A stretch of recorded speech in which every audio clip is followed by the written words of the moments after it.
nataon'ny lalao dia samy nanao ny heviny ny mpanazatra rotota ho an'ny AFC Léopard dia nambarany mazava fa nanatombo ara-teknika ny malagasy ary ho antsika malagasy kosa nanao mpanazatra ny Fosa Junior dia nilaza fa dia netiny natao na teo amin'ny lalao mandroso na teo amin'ny lalao miverina tamin'ity faninanana savaran'andro ity.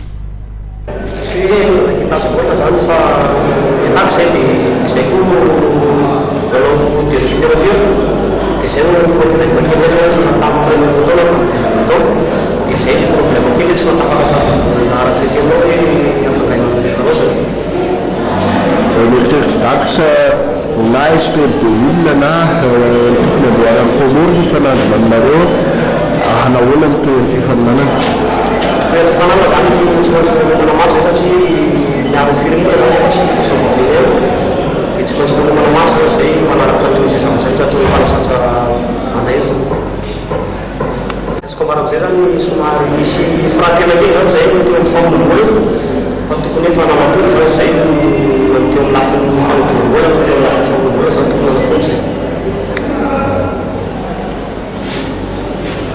No, they already played home. We played bad. Today we played well. We had some chances. We did so. And we are going to work on that. Continue training. Baikang match usisannya dan tuan sudah tahu kita biasa kita biasa dong. Saya katakan match natuan match kita Kenya.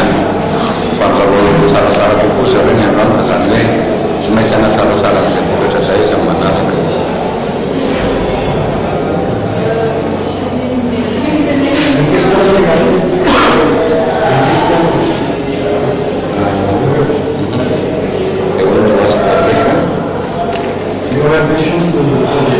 How do you your impression after the match?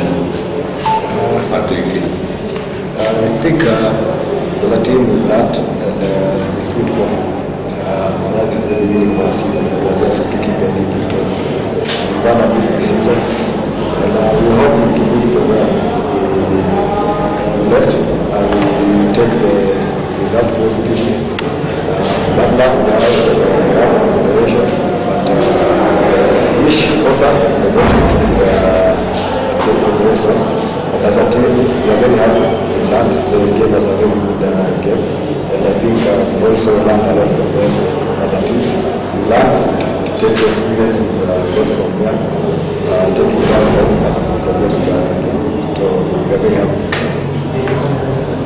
Susukan kalau tokoh general nanti yang kau tanah siswi mampalnya jalur kerja tadi nanti rasa serio jadi wes na puso fa yesa kama peku serio tanah rapat tanah ni fa ni macam ni res yang saya jawab jauh sih bete pensa watas ni narana nan macam na ni ada katamu pusa tene fa Kenya khusus manungkan season so pon ni le suara mereka serio tene season ada positif am sabata na toa tadi jangan bete ni mangasaran dia orang ada klub.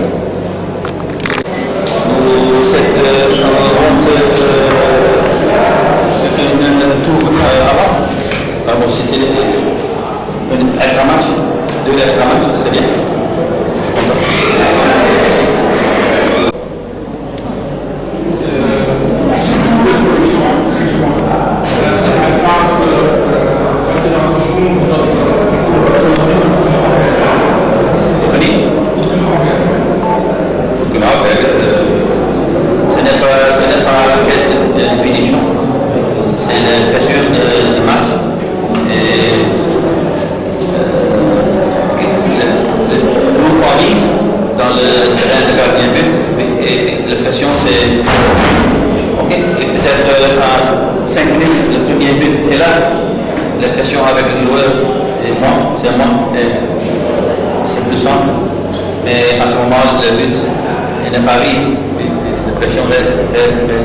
À un certain moment,